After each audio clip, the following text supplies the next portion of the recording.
Engineering team ने जब tunnel की खुदाई शुरू की तो एक मौके पर पहाड़ के अंदर छुपा हुआ पानी जेट प्रेशर की तेजी से टनल में भरने लगा और सैलाबी सूरत हाल पैदा हो गई। स्विट्जरलैंड में वाक़े गॉटहार्ड बेस टनल को इंजीनियरिंग की दुनिया का माउंट एवरेस्ट भी कहा जाता है। 57 किलोमीटर की लंबाई के साथ ये न सिर्फ दुनिया का सबसे लंबा टनल है बल्कि 2.5 किलोमीटर की गहराई में बना दुनिया का सबसे गहरा टनल भी है। ये टनल पूरे यूरोप की जरूरत क्यों बन चुका था? इंजीनियरिंग टीम ने पहाड़ के अंदर गिरते हुए पत्थरों, तेज बहते हुए पानी और इसमें से गुजरने वाली ट्रेन के शीशे तोड़ने वाली हवा का क्या हल निकाला। ज़ेम टीवी की वीडियोस में एक बार फिर से खुशामदीद। नाजरीन, यूरोप के नक्शे को गौर से देखा जाए तो इसके बीच में पहाड़ों की एक ऐसी दीवार खड़ी है जिसने बरसों से ट्रेड और ट्रैवल के लिए रुकावट खड़ी कर रखी है। पहाड़ों की इस दीवार को दी एल्प्स कहा जाता है। सदियों से लोग इनके ऊपर से लंबे जिग-जैग रास्तों में ट्रैवल करते, जबकि कभी बर्फ तो कभी एवलांच रास्ता बंद करने में देर नहीं करते थे। यहाँ पहाड़ों पर ब्रिजेस बनाए गए, रेलवे ट्रैक्स भी बढ़ाए गए, लेकिन स्टीप पहाड़ियों पर ट्रेन का चढ़ना भी काफी दुश्वार और टाइम टेकिंग था। इसके बाद वक्त के साथ साथ एक और बड़ा मसला खड़ा हो गया। यूरोप की इकोनॉमी को बढ़ाने के लिए और ज्यादा सामान एक मुल्क से दूसरे मुल्क में भेजने के लिए अब बात इन जिग-जैग रास्तों से काफी बढ़ चुकी थी। नॉर्थ यूरोप की फैक्ट्रीज और साउथ यूरोप के सी पोर्ट्स दोनों एक दूसरे पर डिपेंड करते थे। इस मसले को सॉल्व करने के लिए इंजीनियर्स के पास सिर्फ 2 ही रास्ते थे। या तो पहाड़ों के ऊपर मजीद मुश्किल और चौड़ी सड़कें बनाई जाएं, या फिर कुछ ऐसा किया जाए जो सदियों से इम्पॉसिबल समझा जाता था। उन्होंने फैसला किया कि वो पहाड़ के ऊपर से नहीं बल्कि उसके ठीक बीच में से एक ऐसी टनल निकालेंगे जो दुनिया की सबसे लंबी और सबसे गहरी टनल होगी। पर यह मिशन जितना सुनने में आसान लग रहा है, हकीकत में उतना ही खौफनाक। जमीन के इतना नीचे जहां पहाड़ का वजन किसी भी स्टील की दीवार को कागज की तरह फाड़ सकता था। इंजीनियर्स को मालूम था कि उनका मुकाबला सिर्फ मिट्टी और पत्थरों से नहीं बल्कि कुदरत की उन ताकतों से होने वाला है जिन्हें पहले कभी किसी ने चैलेंज नहीं किया था। गॉटहार्ड बेस टनल की कंस्ट्रक्शन कोई आम कंस्ट्रक्शन नहीं बल्कि इसका सबसे बड़ा दुश्मन था इंतहा से ज्यादा प्रेशर, क्योंकि इस टनल की खुदाई 2500 मीटर ऊंचे पहाड़ के नीचे होनी थी, जिसका मतलब है कि टनल की दीवारों पर मुसलसल पहाड़ का लाखों करोड़ों टन वजन हर वक्त पड़ता रहेगा। इस प्रेशर को एक्सपीरियंस करने के लिए इंजीनियर्स ने पहले छोटी सुरंग खोदने की कोशिश की, लेकिन पहाड़ का प्रेशर सुरंग को वापस बंद करने की कोशिश करने लगा। लेकिन ये तो सिर्फ शुरुआत थी। दूसरा बड़ा चैलेंज था हद से ज्यादा गर्मी।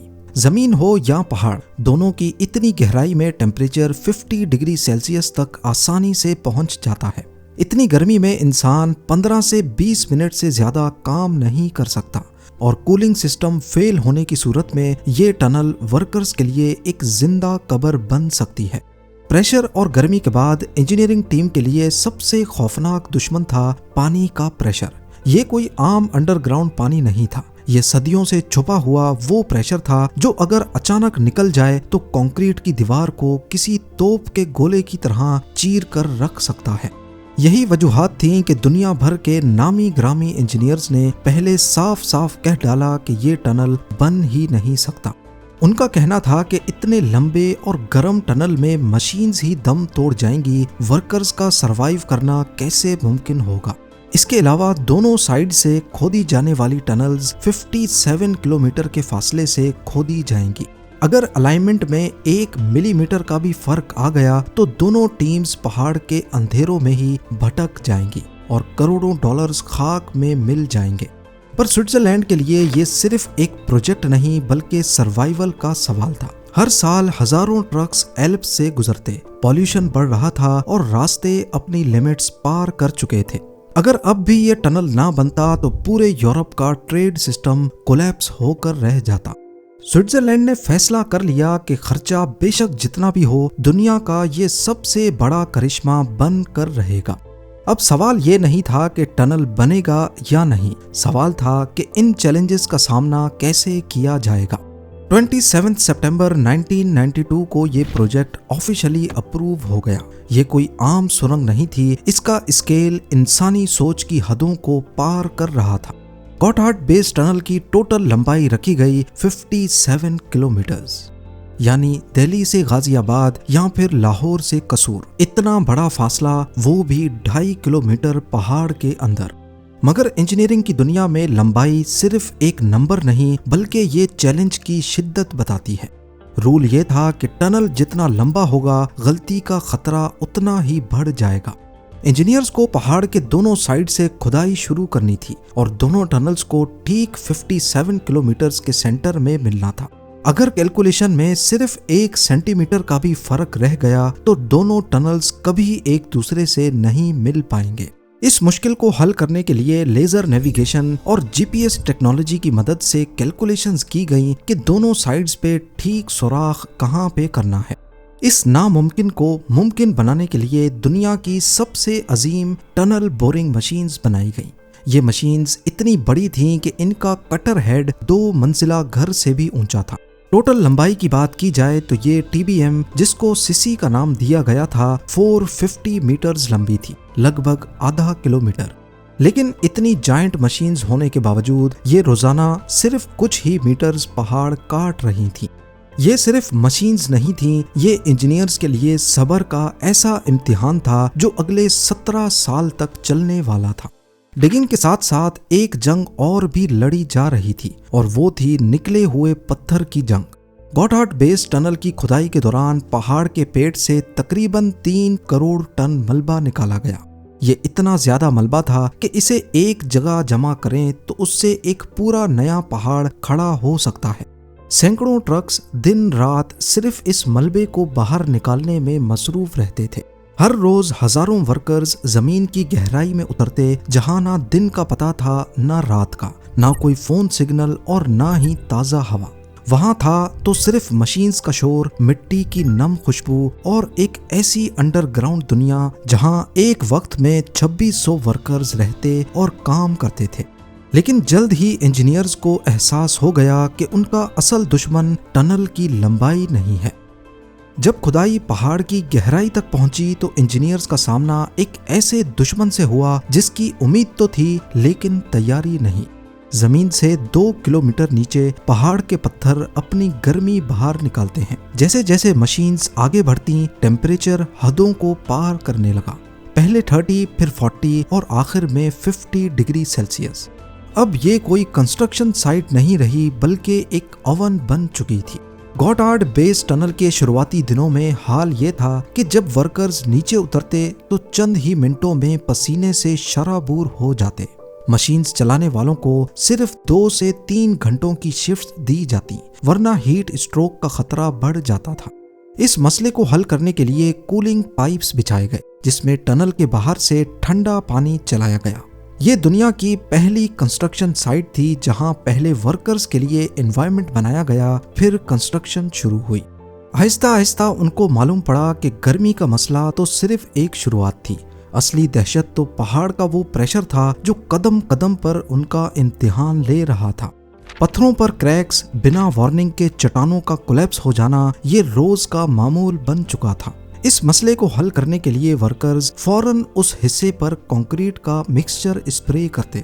कुछ जगहों पर प्री कास्ट कंक्रीट स्लैब्स लगाए गए और कहीं कहीं आर्टिफिशियल स्केलेटन बनाने के लिए स्टील की रिंग्स का इस्तेमाल किया गया। इससे हुआ ये कि अंदर के कमजोर पत्थर को सपोर्ट मिलती गई। अब कमजोर पत्थरों के गिरने का हल तो निकल आया, पर आगे इंजीनियर्स ने एक ऐसे खतरे का सामना किया जो पत्थरों की तरह सॉलिड नहीं बल्कि लिक्विड था, पानी। बोरिंग के दौरान एक वक्त ऐसा आया जब पहाड़ों के अंदर से पानी का सैलाब निकल पड़ा। पहाड़ों के अंदर पत्थरों की एक जैसी किस्म नहीं होती है। कहीं पत्थर इंतहाई सख्त होते हैं तो कहीं पर काफी सॉफ्ट।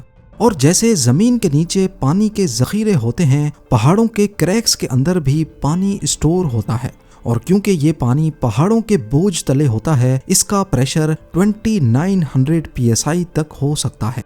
ये ऐसे ही है जैसे सिर्फ 1 इंच पर गाड़ी जितना वजन रख दिया जाए।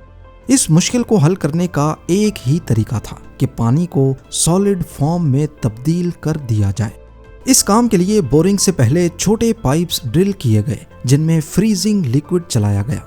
कई हफ्तों तक ये प्रोसेस ऐसे ही चलता रहा और फिर आखिरकार पहाड़ों का पानी फ्रीज होकर सॉलिड बन गया। अब अगर टीबीएम यहाँ बोरिंग करेगी तो जमा हुआ पानी नॉर्मल पत्थर की तरह ही टिका रहेगा। पानी वाले पोर्शन पर बोरिंग के बाद कंक्रीट लाइनिंग लगाकर फ्रीजर बंद कर दिया जाता। पर इंजीनियर्स ने एक और काम भी किया कि उन्होंने टनल के कंक्रीट स्लैब्स और पहाड़ के बीच पानी गुजरने के लिए कलेक्शन पॉइंट्स भी छोड़ दिए ताकि पानी बाद में टनल की दीवारों पर प्रेशर न डाले बल्कि आराम से बहकर टनल से बाहर निकल सके। इस आखिरी रुकावट के बाद अब सिर्फ एक ही चीज का इंतजार था, वो लम्हा जब टनल के दोनों सिरे आपस में मिलेंगे। 15 अक्टूबर 2010 पूरी दुनिया की नजरें स्विट्जरलैंड पर जमी थी। पहाड़ के दिल में जमीन से 2500 मीटर नीचे दोनों तरफ से आने वाली टीम्स अब सिर्फ एक पतली सी दीवार के फासले पर थीं।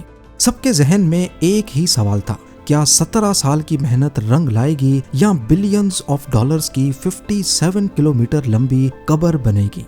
अचानक सीसी मशीन का जायंट कटर हेड आखिरी दीवार को चीर कर बाहर निकल आया। ये लम्हा पूरे यूरोप के लिए एक हिस्टोरिक मोमेंट था। जब कैलकुलेशंस चेक की गईं तो दोनों टनल्स में सिर्फ आधे इंच का फर्क था। ये एक्यूरेसी ऐसी थी जैसे किसी ने 50 किलोमीटर दूर से सुई में धागा डाला हो। यहाँ तक आपको भी लग रहा होगा कि सबसे बड़ा दुश्मन पत्थर और पानी ही था, पर असल में यहाँ सबसे बड़ा दुश्मन कोई और नहीं बल्कि टनल के अंदर की हवा थी। कंस्ट्रक्शन कंप्लीट होने के बाद जब high speed train Gotthard base tunnel के अंदर तेजी से घुसेगी तो अंदर की हवा को बाहर निकलने का कोई रास्ता नहीं मिलेगा, जिसकी वजह से एक शॉक वेव पैदा होगी जो ट्रेन की विंडोज को धमाके से चकनाचूर कर देगी। खुशकिस्मती से ये मसला पहले से ही अज्यूम कर लिया गया था, जिसके चलते यहाँ एक नहीं बल्कि 2 टनल्स बनाए गए। हर कुछ मीटर्स के बाद दोनों टनल्स के बीच रास्ता भी बनाया गया और कुछ वेंटिलेशन शाफ्ट्स भी बनाई गईं जो ट्रेन के गुजरने से पैदा होने वाली शॉक वेव को बाहर निकलने का रास्ता दे सकें। पर सोचें, अगर इस अनदेखी ताकत के बारे में पहले से ना सोचा जाता तो 17 सालों की मेहनत और अरबों डॉलर्स खाक में मिल जाते। गॉटहार्ड बेस टनल का आइडिया सबसे पहले 1940 में दिया गया था, लेकिन इंजीनियरिंग चैलेंजेस की वजह से इसका काम 1993 में शुरू हुआ। इसकी कंस्ट्रक्शन में 17 सालों का वक्त, 2600 वर्कर्स की खून पसीने की मेहनत और 12.5 अरब डॉलर्स का खर्चा आया। इसके ऊपर पहाड़ की ऊंचाई 3 बुर्ज खलीफा की ऊंचाई जितनी है। दोनों तरफ से आने वाले टनल्स को सीधा एक सीध में अलाइन रखने के लिए जीपीएस, जायरोस्कोप्स और लेजर नेविगेशन का इस्तेमाल किया गया। गॉटहार्ड बेस टनल इतना लंबा है कि इसको अर्थ के कर्वेचर के हिसाब से कैलकुलेट किया गया। टनल की खुदाई में जो मलबा निकाला गया, अगर इस मलबे को शेप दी जाए तो 5 ग्रेट पिरामिड्स बन सकते थे। पर स्विट्जरलैंड ने इस मलबे से लेक ल्यूसर्न में छोटे छोटे आर्टिफिशियल आइलैंड्स बना दिए। 450 मीटर लंबी सिसी टीबीएम ने अकेले इतनी बिजली इस्तेमाल की जितनी 20,000 घरों में होती है। इस वीडियो के आखिर में मैं उन 9 हीरो वर्कर्स को सलाम पेश करना चाहता हूं जो मुख्तलिफ हादसात में पहाड़ के अंदर से कभी नहीं निकल सके।